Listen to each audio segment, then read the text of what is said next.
And just like that, we're back. Uh,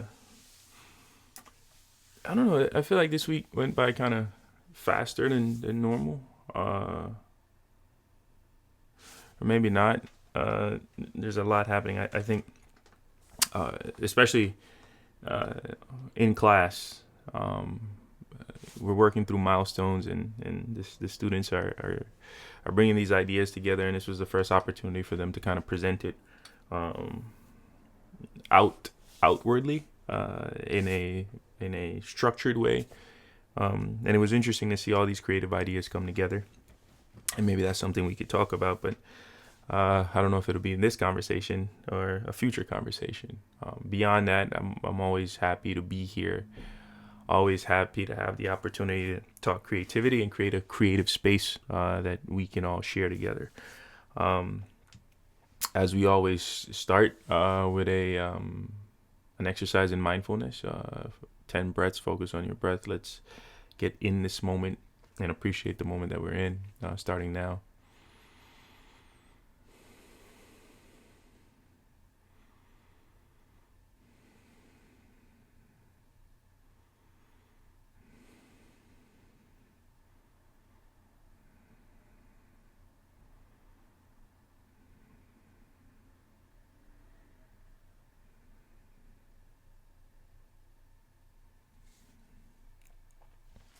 And then, as always, a little brain teaser to kind of get the mind going and get ourselves kind of back to our sharpness. And today, the one I have for you is why is the letter F like death? Why is the letter F like death? And as you think through that, let's start the conversation. I want to say maybe like a couple of days ago, I was having a conversation um, with a friend, colleague, however you want to describe it, brother, um, and one of the things and we're both creative. We both have done things in technology, and then we've branched out to other things. And um, for me personally, I've garnered a lot of like success and notoriety um, with all my creative works when it comes to technology. At least most of them. I'm still at the cusp of something with my identity platform, Yungta, but for the most part, uh, I've been recognized for the things that I've done in the technology space. Uh, but I've done other creative things, and they haven't necessarily received the level of recognition um, that I think they deserve.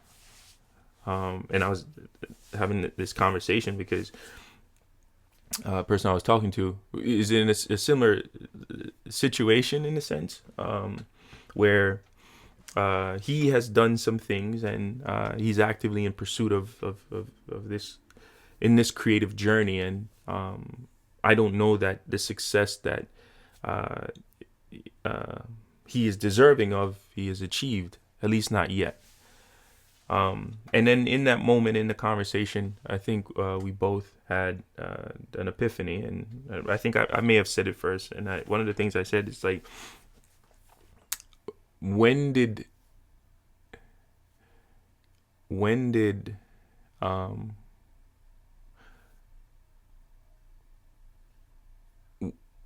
when did we become so entitled, um, especially as it relates to our creativity, right?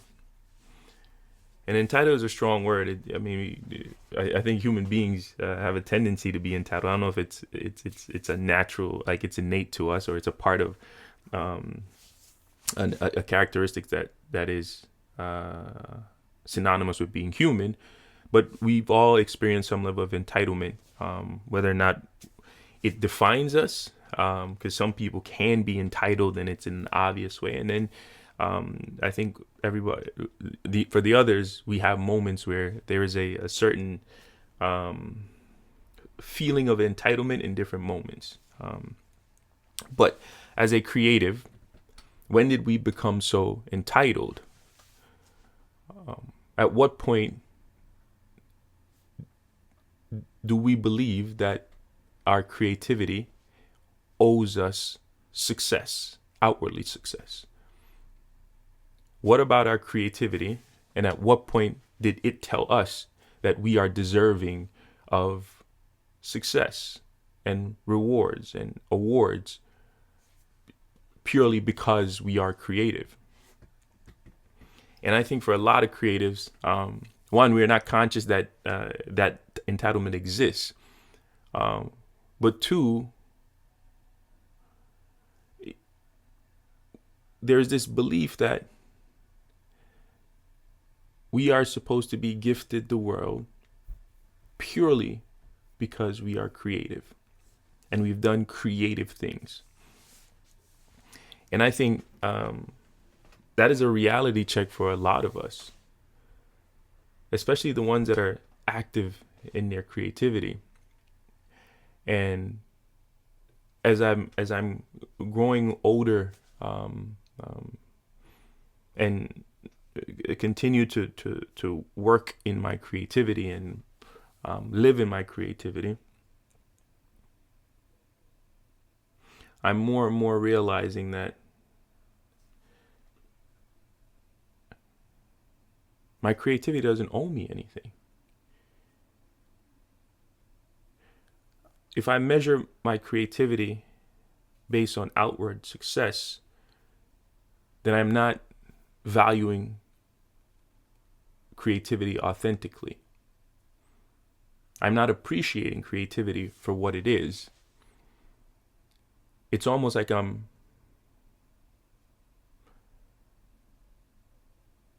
measuring creativity based on what it can do for me in a selfish way. And I think on here we've had a conversation like a few times about there was this idea about your true purpose is a selfless act. And I feel like creativity itself, and we had this conversation where creativity itself is in fact a selfless act. You are merely a vessel, because a lot of the times creativity stems from problem solving. And sometimes, or most of the time, or a lot of the times, you're solving problems for yourself. But the problems that you solve are problems that exist for people outside of yourself. And true success from creative work, and I said this the last time, is validated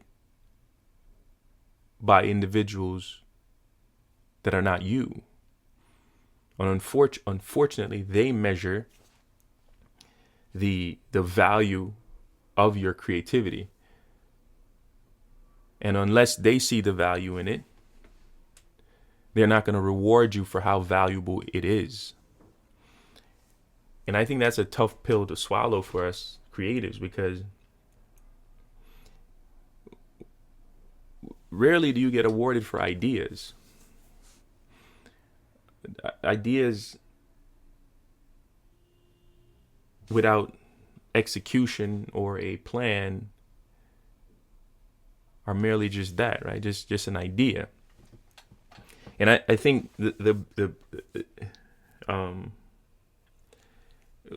like a real place where ideas exist, and it is proof that a lot of ideas aren't worth a lot, is the Patent and Trademark Office.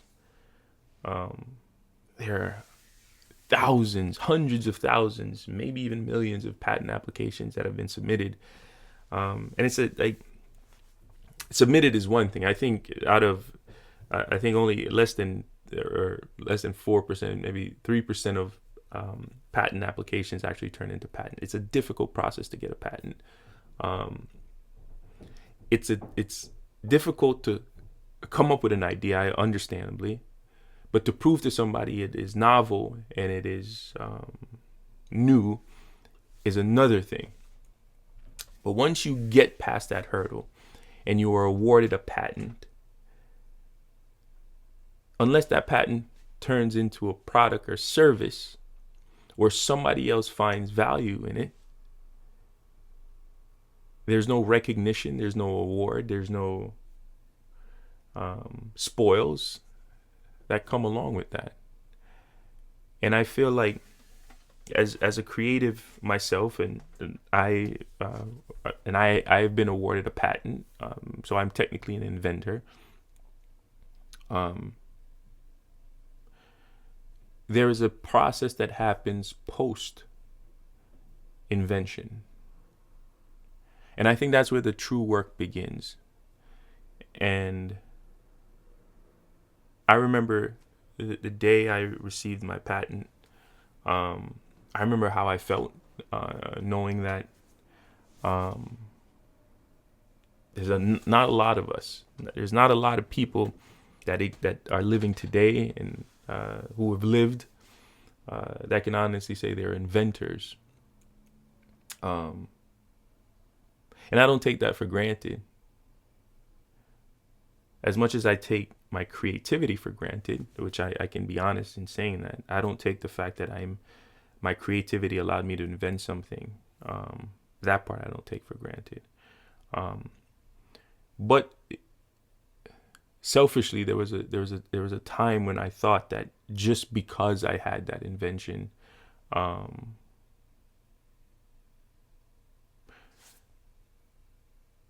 was entitled to certain things.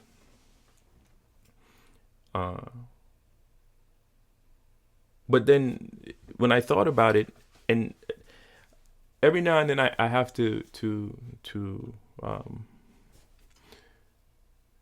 I do a lot of self-reflection. And I think when it comes to creativity, I'm a purist. And I've always believed that creativity is a gift that us humans, we are gifted with. It is, as much as it is innately us, it is still a gift. And what you do with that gift determines I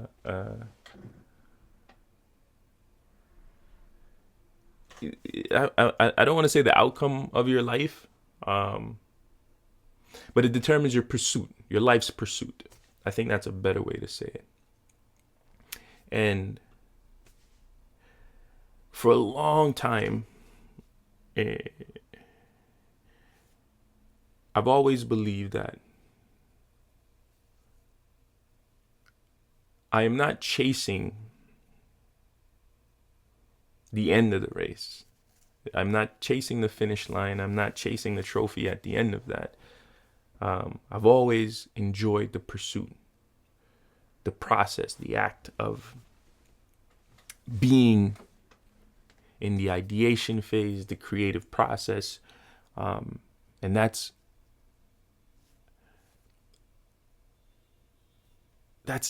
all I ever wanted from creativity.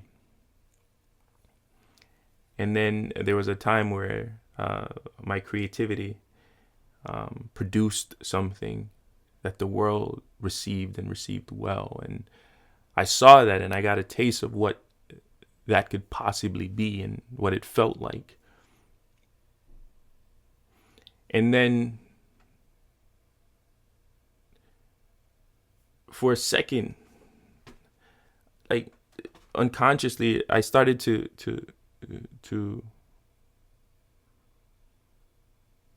measure myself against that success. And I think I lost sight of what was important to me and what is so important about creativity. And I said, creativity does not owe me that. It doesn't owe me outward success. For a huge part of my creative journey, I was building things and never releasing them to the public. I was designing things, and when I got to the end of the design process, or the ideation process, or whatever that creative process is, when I got to the end of it, I stopped and I put it down and I went on to the next thing, because that was fulfilling enough for me. But at some point throughout that rinse and repeat cycle, I got a taste of a level of success that my creativity can offer me and provide to me. And I think that was a gift and a curse, because now I put this pressure on myself to achieve, not only achieve that level of success again, but surpassed it. Then I start doubting my creativity purely off the fact that I haven't necessarily gotten to that pinnacle again. And I hate it as strong, but I hate that I'm here at that point, and I've lost sight of the journey and the process and everything associated with that. And as much as I would tell people, like, no, I'm fascinated by the process and just the level of fulfillment I get in this creative process, I think in the back of my mind, I felt like I deserved more because I've achieved more, because I was acknowledged publicly for it. But over the last few years, and more recently, I've learned to get back to my creative roots, and it's humbling. And I'm starting to smile at the creative process again, and because now I'm no longer measuring my creativity against the success that it garners. I smile more because the little wins throughout the creative journey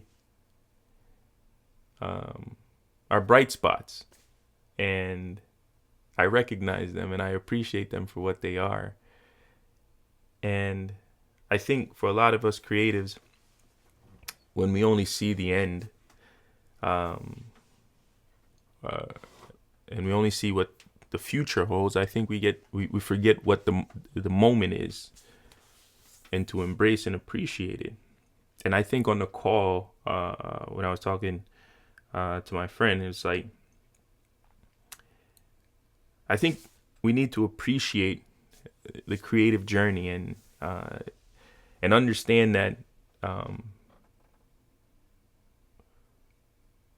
what we've done and what we continue to do, and also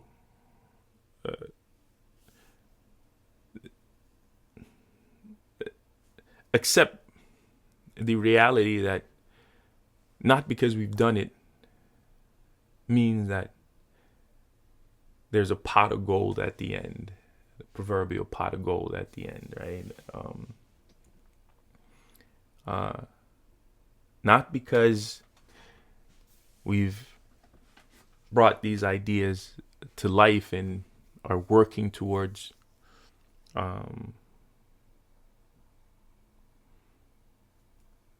seeing them have meaningful impact on society and the world, doesn't mean that will actually happen, right? And I think as creatives, we have to rid ourselves of that entitlement, this idea that our creativity owes us outward success. that because we can come up with these amazing ideas, and that we should instantly be awarded or rewarded with all these accolades and all these monetary gains and notoriety and celebrity, when in reality, creativity doesn't owe you anything.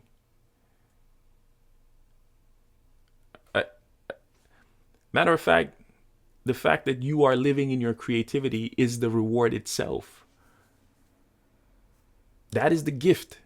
The fact that you are able to live in your creativity, be creative, create, innovate. That is the reward.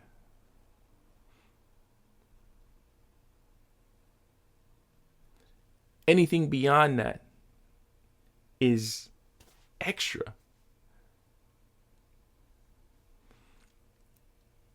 So this idea of measuring your creativity based on the success that it brings to you, whether it's given you success in the past or you're hoping that it brings you success in the future, that is, it's just wrong. Like, that's just not how creativity works. That's just not how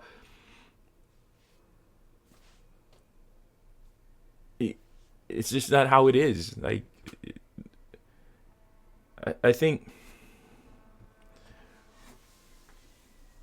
ultimately the reward is internal.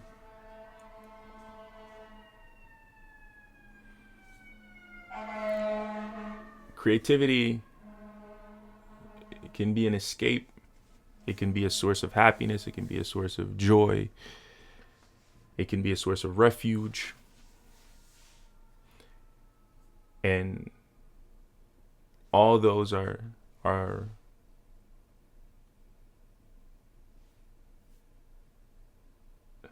the fruits of your labor. It's like that is the reward. And everything else is just a projection of our entitlement. And creativity doesn't owe you anything. It doesn't owe me anything. Matter of fact, I think as human beings, we owe creativity, because it is creativity that has awarded us with the ability to innovate, and innovation itself. And the fact that we can exist in this modern world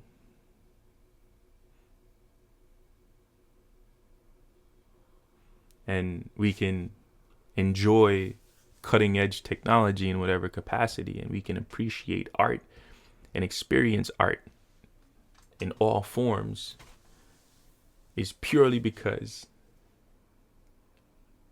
creativity gifted us with it.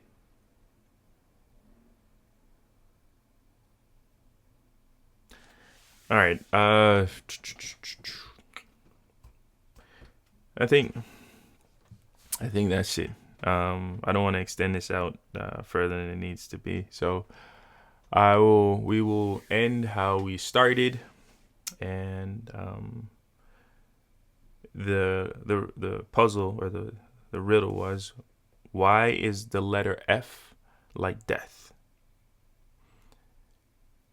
Because without it, life is a lie. As always, go be great.